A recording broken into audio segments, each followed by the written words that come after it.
Hello बच्चों, हम स्वागत करते हैं अपने YouTube channel technical VP sir में।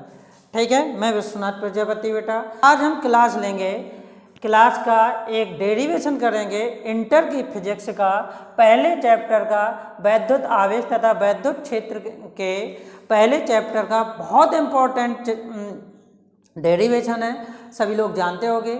और इसमें आज हम करेंगे वैद्युत द्विध्रुव की अच्छी स्थिति में वैद्युत क्षेत्र की तीव्रता का फॉर्मूला का डेरिवेशन करेंगे। ठीक है बेटा, चलो हम देखते हैं, एक एक करना स्टार्ट करते हैं और बढ़िया से समझते हैं। ठीक, और पेपर के लिए मोस्ट इम्पॉर्टेंट है, वीडियो को लास्ट तक देखना। वीडियो के लास्ट में एक बहुत अच्छी चीज़ बताई जाएगी जो पेपर की दृष्टि से इम्पॉर्टेंट होगी। ठीक है बच्चों, चलो वैद्युत द्विध्रुव की अच्छी स्थिति में तीव्रता सब लोग जानते होंगे, यदि नहीं जानते हो तो समझ लो कि वैद्युत द्विध्रुव क्या होता है। चलो हम उसको पहले समझने का प्रयास करते हैं, पहले परिभाषा समझते हैं, फिर इसके बाद वैद्युत द्विध्रुव समझेंगे। अच्छा, जब समान परिमाण के दो आवेश विपरीत प्रकृति के अल्प दूरी में स्थित हो तो जो ये निकाय बनता है वो क्या कहलाता है? वैद्युत द्विध्रुव कहलाता है। ठीक है, चलो हम पहले सबसे पहले क्या परिभाषा क्या कहती है? समान परिमाण के होने चाहिए। समान परिमाण का मतलब क्या है? बराबर मान के होने चाहिए। मान लो कि ये हमारा क्या है? प्लस क्यू आवेश है। यहाँ मान लेते हैं कि ये हमारा क्या है? माइनस क्यू आवेश है। ठीक है, चाहे ऐसा मान सकते हो, कोई दिक्कत नहीं है। यहाँ मान लेते हैं माइनस क्यू आवेश, यहाँ मान लेते हैं हम प्लस क्यू आवेश। ठीक है, और सब लोग जानते होंगे कि वैद्युत द्विध्रुव की जो लंबाई होती है उसको हम 2L से प्रदर्शित करते हैं। ठीक है, ये मध्य बिंदु ले लिया, M ले लिया मध्य बिंदु, ये हो गया A पॉइंट और ये हो गया B पॉइंट। ठीक है, अब देखो पूरी लंबाई 2L है तो वन साइड की लंबाई L हो जाएगी, इस साइड की लंबाई L हो जाएगी और दूसरी साइड की भी क्या हो जाएगी? L हो जाएगी। ठीक है, अब हम क्या करें? अच्छी स्थिति में। कैसे? अच्छी स्थिति में। अच्छी स्थिति का मतलब है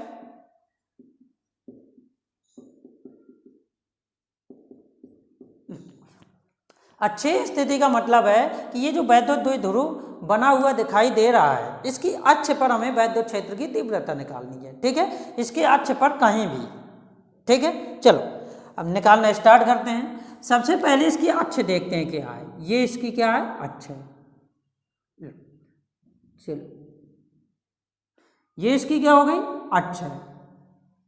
यहां पे एक बिंदु हम माने ले रहे हैं P। कौन सा बिंदु माने ले रहे हैं? P। ठीक है, और इस बिंदु पर यहां पर वैद्युत क्षेत्र की तीव्रता क्या करनी है? हमें ज्ञात करनी है। ठीक है, सबसे पहले हम देखेंगे कि वैद्युत क्षेत्र की तीव्रता हमें यहाँ ज्ञात करनी है। तो वैद्युत क्षेत्र की जो तीव्रता होती है वो आवेश के कारण आती है। किसके कारण आती है बच्चों? आवेश के कारण आती है। ठीक है, तो आवेश देखो हमारे पास दो आवेश हैं, एक प्लस क्यू आवेश है, एक माइनस क्यू आवेश है। क्या है? दो आवेश है हमारे पास, एक प्लस क्यू आवेश है, एक माइनस क्यू आवेश है।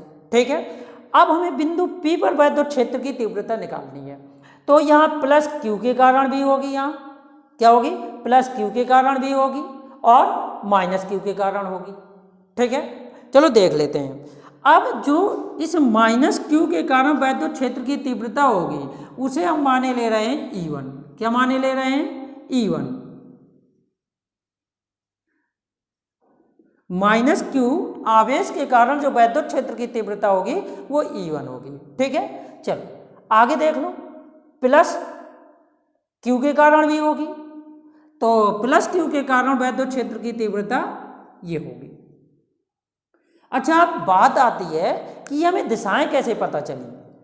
क्या बात आती है कि ये दिशाएं कैसे पता चली? वैद्युत क्षेत्र एक सदिश राशि है। अगर किसी एक बिंदु पर एक से अधिक वैद्युत क्षेत्र आ जाए, वैद्युत क्षेत्र की तीव्रता जैसे यहाँ 2 आ रही है, इसके कारण आ रही है, इसके कारण आ रही है। अब इसकी परिणामी जब तीव्रता निकालेंगे तो उसके लिए हमें जानकारी होनी चाहिए कि भैया ये दिशा कहाँ है। इसके कारण दिशा कहाँ की ओर है, इसके कारण दिशा कहाँ की ओर है। इसको हमें समझने के लिए, वैद्युत क्षेत्र की तीव्रता को समझने के लिए, दिशा को समझने के लिए हम क्या करते हैं, जहाँ पे हमें वैद्युत क्षेत्र की तीव्रता निकालनी होती है वहाँ पे एक अपने से प्लस आवेश मान लेते हैं मन में। मानने को माइनस भी मान सकते हो, कोई दिक्कत नहीं है, लेकिन हम क्या करते हैं, प्लस आवेश मान लेते हैं। कौन सा आवेश मान लेते हैं, प्लस आवेश। अब सुनो, प्लस आवेश मान लेते हैं, ये प्लस क्यू है और ये प्लस है। प्लस प्लस क्या करेंगे, प्रतिकर्षित करेंगे, मतलब ये क्या करेगा, धक्का वाला बल लगाएगा। क्या करेगा, इसको धक्का देगा, मतलब प्रतिकर्षित करेगा। तो कहाँ की ओर बल लगेगा, बाहर की ओर बल लगेगा। और जिस दिशा में बल होता है उसी दिशा में क्या होती है, वैद्युत क्षेत्र की तीव्रता होती है। ठीक है, चलो माइनस आ क्यू आवेश, यहाँ प्लस हम मान चुके हैं, तो माइनस क्या करेगा, इसे आकर्षित करेगा। जब आकर्षित करेगा तो इसकी दिशा कहाँ की ओर हो जाएगी, अंदर की ओर हो जाएगी। शायद दिशाएं हमें सबको क्या हो गई होंगी, समझ में आ गई होंगी। चलो भैया अब हम देखते हैं। ठीक है, क्या है कि बिंदु ए माइनस क्यू आवेश के कारण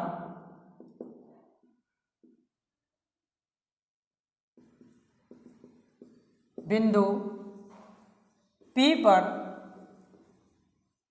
वैद्युत क्षेत्र की तीव्रता क्या मानी हमने, E1 माना है। चलो समझना बेटा, सबसे पहले हमें क्या करना होगा, जैसे देख लो यहाँ पे E बराबर फॉर्मूला देखना होगा, साधारण फॉर्मूला बिंदु आवेश के कारण Q upon R square. R क्या होता है, आवेश से जिस बिंदु पर वैद्युत क्षेत्र की तीव्रता ज्ञात करनी है वहाँ तक की दूरी होती है। तो सबसे पहले हमें क्या निकालनी पड़ेगी, यहाँ से दूरी निकालनी पड़ेगी, यहाँ से दूरी निकालनी पड़ेगी। तो मान लेते हैं कि ये द्विध्रुव है, इससे आर दूरी पर P बिंदु है जहाँ वैद्युत क्षेत्र की तीव्रता ज्ञात करनी है। ठीक है, इतनी L है, यहाँ से R है, तो इतनी कितनी हो जाएगी, R माइनस L हो जाएगी। ठीक है, अच्छा इतनी R है, इतनी, ठीक है, और इतनी L है, यहाँ से पूरी कितनी हो जाएगी, R प्लस L। चलो दूरी पता चल गई, इस फॉर्मूले का हम उपयोग कर देंगे। ठीक है, E1 बराबर हो जाएगा 1/4 pi epsilon not Q upon R square. R क्या है, यहाँ से दूरी, कितनी दूरी है, R प्लस L का होल स्क्वायर। ठीक है, इसी प्रकार ये जो हमारी E1 निकली ये माइनस Q के कारण निकली। अब हमें किसकी निकालनी है, प्लस Q के कारण E2 निकालना है। ठीक है, तो हम लिख सकते हैं प्लस Q आवेश के कारण बिंदु P पर वैद्युत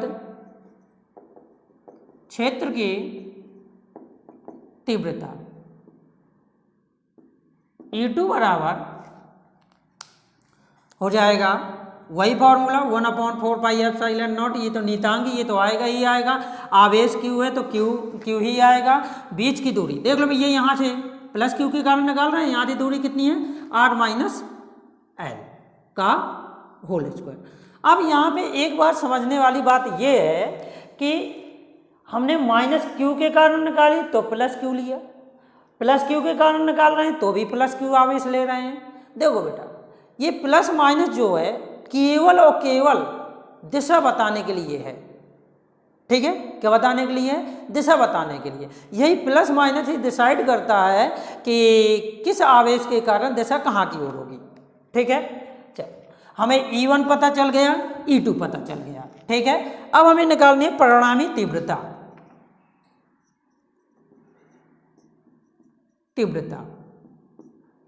E बराबर हो जाएगा E2 माइनस E1। अच्छा, परिणामी तीव्रता कैसे निकालते हैं ये समझो।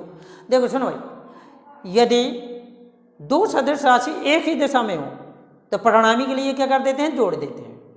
और यदि अपोजिट डायरेक्शन में, विपरीत दिशाओं में है तो दोनों को क्या करते हैं, घटा करके निकालते हैं। ठीक है, यदि दो सदिश राशि किसी कोण पर हो, एंगल पर हो, तो क्या करते हैं, उसके लिए हम समांतर चतुर्भुज का नियम उपयोग करते हैं, ठीक है, जो हम निरक्षी में अभी प्रयोग करके बताएंगे, ठीक है। तो ये क्या कर दिया भैया, ई बराबर E2 माइनस E1 से हमने क्या कर दिया, घटा दिया। चलो हमें ई का मान निकालना है, ई जो कहते हैं नोट करो, E2 देख लो कितना है, E2 है हमारा E2 1/4πε0 और Q/R-L का होल स्क्वायर, बीच में माइनस का चिन्ह लगाओ, और E1 कितना है 1/4πε0 इंटू Q/R+L का होल स्क्वायर, ठीक है। अब हम साधारणतः देख लेते हैं कॉमन कितने का हल करना है, इसको हल कर लो, ठीक है, और जो आ जाए वही हमारा मान हो जाएगा। देख लेते हैं E बराबर कितने का कॉमन है, देखो Q ऊपर है, Q का कॉमन कर लो, नीचे कितना 4πε0 का कॉमन है, ठीक है। इसके बाद 1/R-L का होल स्क्वायर माइनस 1/R+L का होल स्क्वायर, ये हमारा बच गया, ठीक है। अब इसको हमें हल करना है, इसको क्या करें, भिन्न बन गई, तो इसको क्या करेंगे, हल करने के लिए क्या करना पड़ेगा, हमें भिन्न एलसीएम ले लें, R-L का होल स्क्वायर इंटू R+L का होल स्क्वायर, ठीक है। इससे ये कैंसिल हो जाएगा, ये बच जाएगा, चलो नोट कर देते हैं, यहाँ बच गया R+L का होल स्क्वायर माइनस, इससे ये कैंसिल, ये बच गया, ये भैया भिन्ना, साधारण जैसे भिन्न की जाती है ना, वही भिन्ना कर रहे हैं, ठीक है। क्या कर रहे हैं बेटा, भिन्न कर रहे हैं, ठीक है। चलो आगे बढ़ते हैं, अभी इससे हमें कुछ नहीं करना, इसको जो कहते हैं लिखते चलना है, इसको हल करना है, ठीक है। चलो आगे बढ़ते हैं, एक लाइन और बढ़ाते हैं, E बराबर बेटा ध्यान, अब यहीं पे ध्यान से समझना है, यही कैलकुलेशन है, यही गलत होता है जितना होना होता है, ठीक है। अच्छा देखो यहाँ पे होल स्क्वायर खोल दो, R square plus L square plus 2RL minus ये आ जाएगा R square plus L square minus 2RL। अब यहाँ पे थोड़ा सा ध्यान दो, इसमें होल स्क्वायर लगा है, इसमें होल स्क्वायर लगा है, तो हम इसको लिख सकते हैं R माइनस L और R+L पूरे का क्या हो जाएगा, होल स्क्वायर। जैसे मान लो A में अलग स्क्वायर लगा है और B में अलग लगा है, गुणे में होते हैं, तो A B का हम क्या लिख सकते हैं, होल स्क्वायर लिख सकते हैं। इसी प्रकार इसमें अलग होल स्क्वायर था, इसमें अलग होल स्क्वायर था, हमने क्या कर दिया, होल स्क्वायर लगा दिया, ठीक है। इस माइनस का अंदर गुणा करा लो, क्या करा लो, माइनस के अंदर गुणा करा लेते हैं। तो जब माइनस के अंदर गुणा कराएंगे तो ये हो जाएगा E बराबर Q/4πε0, आगे देख लो, ये ज्यों का त्यों रख लो, R square plus L square plus 2RL minus के अंदर गुणा करो, minus R square minus L square और प्लस 2RL, और बटे में देखो एक बार प्लस में लिखा है, एक बार माइनस में लिखा है, तो A square minus B square का क्या बन जाएगा, ए स्क्वायर माइनस B स्क्वायर का फॉर्मूला बन जाएगा। तो ये हो जाएगा, एक ही जगह R है, R का स्क्वायर माइनस L का स्क्वायर और होल स्क्वायर, दो ज्यों का तो चलता रहेगा, ये प्लस का R स्क्वायर, ये माइनस का R स्क्वायर, ये प्लस का L स्क्वायर, ये प्लस माइनस का L स्क्वायर कैंसिल हो गए, ठीक है। आगे बढ़ाओ, E बराबर Q/4πε0, देखो 2RL प्लस का 2RL माइनस का कितना हो गया, 4RL बटे यहाँ से देखो L square minus L square बटे का होल स्क्वायर। अच्छा अब देखते हैं, थोड़ा सा यहाँ पे अब समझना होगा। देखो हमने परिभाषा द्विध्रुव की क्या बताई थी कि समान परिमाण के दो आवेश विपरीत प्रकृति